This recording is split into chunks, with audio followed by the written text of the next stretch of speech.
Are you ready? Yesayya నామం అన్ని నామము కన్నా పైనామం. Are you ready? యేసయ్య నామం అన్ని నామం కన్నా పైనామం.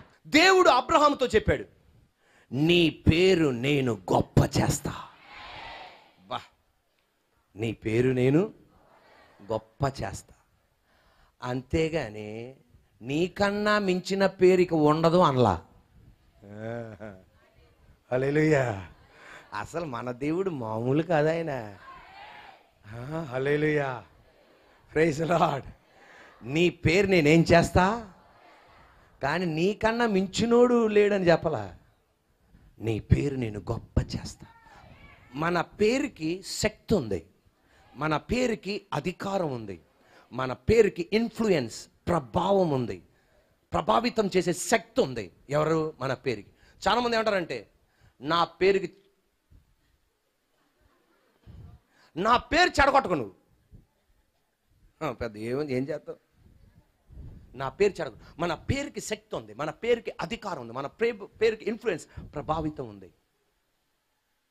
యేసయ్య నామాన్నంట ఎంతగా హెచ్చించాడంటే, ఫిలిప్పీలు రాసిన పత్రిక 2వ అధ్యాయం 9, 10, 11 నాతో పాటు అందరూ చెప్పండి. అందుచేతను పరలోకమందున్న వారిలో కానీ, భూమి మీద ఉన్న వారిలో కానీ, భూమి కింద ఉన్న వారిలో కానీ, ప్రతి వాని మోకాలును యేసు నామములో వంగునట్లును, ప్రతి వాని నాలుకయు తండ్రి అయిన దేవుని మహిమార్థమై యేసుక్రీస్తు ప్రభువని ఒప్పుకొనున్నట్లు దేవుడు ఆయనను అధికముగా హెచ్చించి ప్రతి నామమునకు పైనామమును ఆయనకు అనుగ్రహించెను.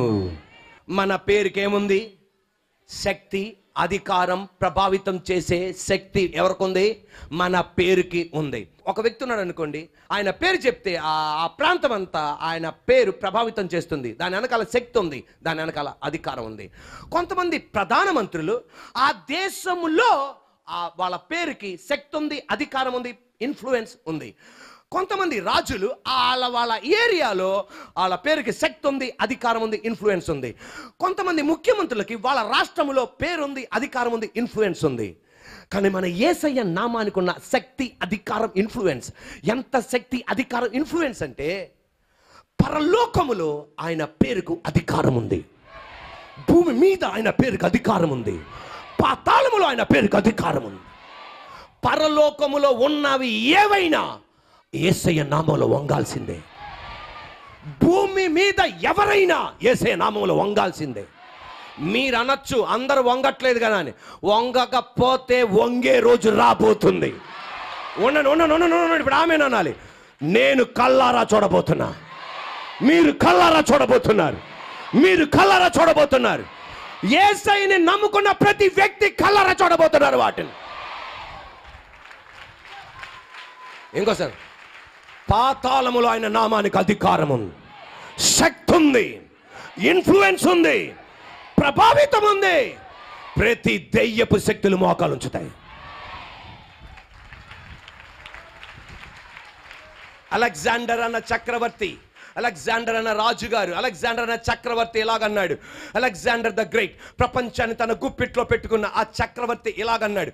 ఒక ఆడిటోరియంలో నుంచొని అన్నాడు, పోలేన్ అన్న చక్రవర్తి వస్తే అందరూ లేచి నిలబడతారు, అలెగ్జాండర్ అయిన నేను వస్తే అందరూ లేచి నిలబడతారు, కానీ నజరేయుడైన యేసయ్య ఇదే ఆడిటోరియంలోనికి వస్తే ప్రతి ఒక్కరు మోకాలు ఉంచుతారు. అంత గొప్ప అధికారమైన నామానికి ఉంది.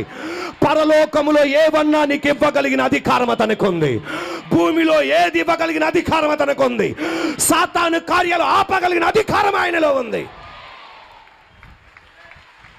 ఒక పాస్టర్ గారు చెప్తున్న సంఘటన. పాస్టర్ గారు ఒక విశ్వాసి ఒక ప్రాంతం నుండి మరొక ప్రాంతానికి ఉజ్జీవ కూటానికి వెళ్ళారంట. వాళ్ళు ఆ ఉజ్జీవ కూటానికి వెళ్ళినప్పటికల్లా ఆ ప్రాంతంలో మరుసటి రోజు ఉజ్జీవ సభలో అక్కడికి వెళ్ళేటప్పటికల్లా రాత్రి 2 అయింది. అక్కడ ఒక హోటల్లో వాళ్ళు ఉన్నారు. రాత్రి వాళ్ళు అక్కడ పడుకున్నారు. పడుకోగానే పాస్టర్ గారికి నిద్ర వస్తుంది. పక్కనున్న విశ్వాసికి నిద్ర రావట్లా. పాస్టర్ గారు అడిగారు, ఎంత అలసిపోయావు, ఇంకా నిద్ర పట్టట్లేదేంటి అంటే, పాస్టర్ గారు నాకు కాఫీ తాగితేనే నిద్ర పట్టిద్ది అన్నాడు. వెంటనే పాస్టర్ గారు అన్నారు, ఈ 2 గంటలకి ఏం కాఫీ అయ్యా? సరే పాస్టర్ గారు మీరు పడుకోండి అన్నారు. పాస్టర్ గారు పడుకున్న ఆయన మంచం మీద ఇటు కొట్టుకుంటున్నాడు. పాస్టర్ గారు ఆయన బాధ చూసి, హోటల్లో రెస్టారెంట్ ఉంటుంది పదా కిందకి వెళ్దామని చెప్పి కిందకి వెళ్ళారు. రెస్టారెంట్ క్లోజ్డ్ అన్నారు. వెంటనే పాస్టర్ గారు రే పొద్దునే తాకొచ్చి రా అంటే, లేదు పాస్టర్ గారు అనగానే పాస్టర్ గారు రా అని చెప్పి అలా ముందుకు వెళ్ళి టీ షాప్ కానీ కాఫీ షాప్ కానీ తెల్లవారుజాము 2:30 ఆ ప్రాంతంలో ఎక్కడ ఉంటుందని చెప్పి అలా నడుచుకుంటూ ముందుకు వెళ్ళారు. అక్కడ ఒక షాప్ కనబడింది. అక్కడ కాఫీ తాగారు పాస్టర్ గారు విశ్వాసి. తాగి వాళ్ళు హోటల్కి బయలుదేరుతున్నారు. హోటల్కి నడుచుకుంటూ వెళ్తుండగా కొంతమంది యవనస్తులు వీళ్ళని ఫాలో అయ్యి పాస్టర్ గారి దగ్గరికి వచ్చి తుపాకీ చూపెట్టి, నీ వ్యాలెట్ నీ పర్సు బయట తీయమన్నారు, కరెన్సీ డబ్బు బయట తీయమన్నారు. పక్కన వాడు తుపాకీ పెట్టాడు. వెంటనే ఈ పాస్టర్ అన్నారు, మేము వ్యాపారవేత్తలం కాదండి, మేము దైవజనులం. పాస్టర్ అయితే మీ డబ్బు నాకు ఇవ్వండి. ఏం చేయాలో అర్థం కావట్లా. ఒకేసారి ఈ పాస్టర్ గారు ఆత్మతో నింపబడి జీసస్ యేసయ్య అన్నాడు. అంతే. మీరు కూడా అనండి యేసయ్య. ఆయన అన్నట్టు అనండి. ఇప్పుడు ఏంటంటే ఫ్రీగా అన్నారు. 1 2 3 జీసస్. ఇంకోసారి యేసయ్య. ఆ తుపాకి అక్కడ కింద పడేశాడంట. పక్కన కూడా తుపాకి కింద పడేశాడంట. వాళ్ళు పారిపోతే ఏమన్నా తెలుసా, ఏం చెయ్యొద్దు ఏం చెయ్యొద్దు ఏం చెయ్యొద్దు ఆమేనలేదే, ఏం చెయ్యొద్దు ఏం చెయ్యొద్దు ఏం చెయ్యొద్దు ఏం చెయ్యొద్దు. వాళ్ళు హోటల్కి వెళ్ళిపోయినాక వాళ్ళిద్దరూ మాట్లాడుకుంటున్నారంట. ఈయన అన్నాడంట విశ్వాసి, ఏంటండి ఏం చెయ్యొద్దు ఏం చెయ్యొద్దు అన్నాడంటే, ఏం చెయ్యొద్దు అన్నాడంటే ఆ పాస్టర్ గారు ఒక మాట ప్రత్యక్షత ఇచ్చారంట. అక్కడ మనం కాదు కనపడింది, యేసయ్య కనబడ్డాడు. తన ప్రజలని వారి పాపము నుండి ఆయనే రక్షించును గనక ఆయన యేసు, ఈ యేసయ్య నన్ను రక్షించగలిగిన వాడు. 2 చేతుల పైకి యేసయ్య, సర్వ మహిమ ఘనత నీకే, సర్వ మహిమ ఘనత నీకే, సర్వ మహిమ ఘనత నీకే, సర్వ మహిమ ఘనత నీకే యేసయ్య, సర్వ మహిమ ఘనత నీకే యేసయ్య, సర్వ మహిమ ఘనత నీకే యేసయ్య, సర్వ మహిమ ఘనత నీకే. యేసు నామమున తండ్రి, ఆమేన్. Are you ready?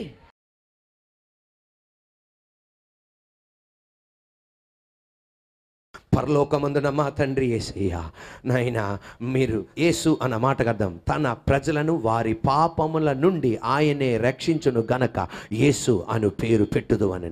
పరిశుద్ధాత్మదేవా, ఈ రోజున నీ బిడ్డలతో మాట్లాడడానికి ఎంతో పనికిరానని మీరు వాడుకున్న విధానం బట్టి స్తోత్రం. యేసయ్య దేవదూతల ద్వారా కాపాడతాడు. మా కుటుంబాలని కాపాడేందుకు స్తోత్రం, వాక్యం ద్వారా కాపాడేందుకు స్తోత్రం. నీకు మహిమ చెల్లిస్తున్నాను ప్రభువా. యేసయ్య నీకు స్తోత్రం చెల్లిస్తున్నానయ్యా. తండ్రి నీకే మహిమ చెల్లిస్తున్నాను ప్రభువా. నీ బిడ్డల్ని మీరు కాపాడుతున్నందుకు స్తోత్రం. వారి కుటుంబాలకి ఏ లోటు లేకుండా మీరు కాపాడండి తండ్రి. విడిపోయిన కుటుంబాలు మీరు కలపండి తండ్రి. మనస్పర్ధలు వచ్చి అపార్థం చేసుకుని అనుమానంతో ఉన్న కుటుంబాలు మీరు కలపండి రాజా. తండ్రి అటువంటి వారు చెప్పండి యేసయ్యా యేసయ్యా అని చెప్పండి. ఆయన అద్భుతంగా మీ కుటుంబాన్ని కలిపి అద్భుతం చేయగలిగిన వాడు. యేసయ్య నామం బలమైన దుర్గం. ఇంత చెడ ఇంత కీడ సాతానుగాడు చేసే కార్యాలను ఆయన తన రక్తముతో ఆపివేసి ఉన్నాడు. యేసయ్య నామం అన్ని నామము కన్నా పై నామం. పరిశుద్ధాత్మదేవ ఈ పగటి వేళ పనికిరాన్న నిలబెట్టి వాడుకున్న విధానం బట్టి స్తోత్రం. పరిశుద్ధాత్మదేవ ఈ పగటి వేళ ఎందుకు పని నిలబెట్టి వాడుకున్న విధానం బట్టి స్తోత్రం. పరిశుద్ధాత్మదేవ ఈ పగటి వేళ ఎందుకు పని నిలబెట్టి వాడుకున్న విధానం బట్టి స్తోత్రం. నీకు మహిమ చెల్లిస్తూ యేసు నామమున అడుగుతున్నాము తండ్రి, ఆమేన్.